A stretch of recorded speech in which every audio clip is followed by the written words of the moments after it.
Atetereza ne kati ekyo kiseera we nali nga siriiwo mama wange yabeera mu bufumbo for the week naye nga Bawange akola ki asula Bawange asula waka no ne mama akola ki asula waka nga banne babangamba akera nalongoosa nayoza bikini nevaamu omwasi nenkomawo bangamba eti mami ko tuva mulaba twamulabyeko wano najja abana asula nawe ebintu ng'ebyo ne muganda omuwala ate nga navaayo nemubuuzo kikakasa nangamba yaze nawono nakola ki nasulawo so naye saafuna mu kirowoozo kidda ti mama asobola okunjagalira omusajja kubanga mama wange naye nga naatakuba naye sakitwala niwe nga big deal naye nkireka naye nga ennyumba kasita ya room erimu ebisenge bisulibwamu bibiri alabika asuze mu ddiiro naye ogenda okomawo ewaka nga obuliri bwale ale nga bimanyi omusajja wange oli yali kisimwazi nnyo wa buliri ogamba anyway nosirika nga tolina tosobola ate mama wo namutandika ati omugamba lwaki obuliri bwale mama wabira mama kale nga waliwo ekintu kyotasobola mubuuza kuyisa muki omuchina agenda kuwasa muganda wo kati omuchina asooka kukubisa bupande bunoonya muwala nga muto alimbeera era tazaalangako ebyo bisanga wange omuchina abikoze nga wamanyi wobanga wali obeera ku kyalo tobulwa bakubira ku lugambo biki bayinza okuwa olugambo nga si lutuufu kati nno munangayo yasooka okulumpa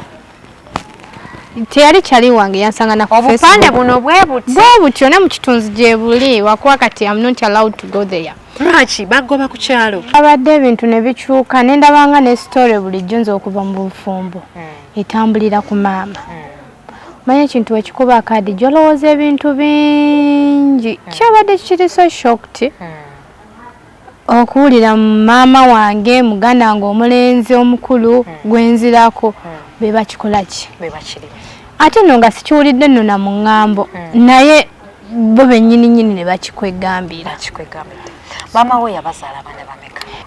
Mutereevu ku HK Media tuba tusimbudde amanya n'eddoboozi yenze Hadija Kigozi njagala nnyo okunyumya n'abawala nabagamba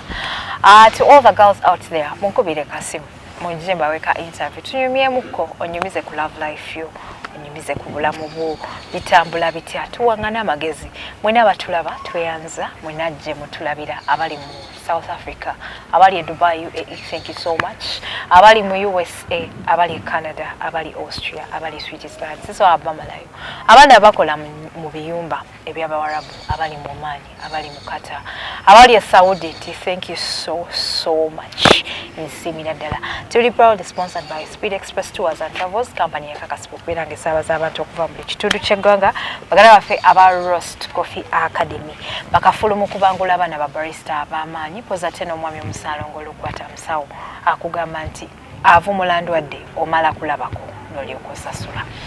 olunaku luyongobevu nkoye nasonga nkoye muko oyinza okukaba naye leero adijangaza yayogera alinezi nkoye nnyo tambudde nnyo nkoye nnyo nkoze nnyo naye ng'ate nina okusigala nga baweereza omukyalo ono gye bwakeeredde olunaku olw'ejjo nga ne interview sinaba kugimujjako bbanga ddene nagenza okulaba nga mbyeyo ka vidiyo ku TikTok ng'agamba nti emboozi ye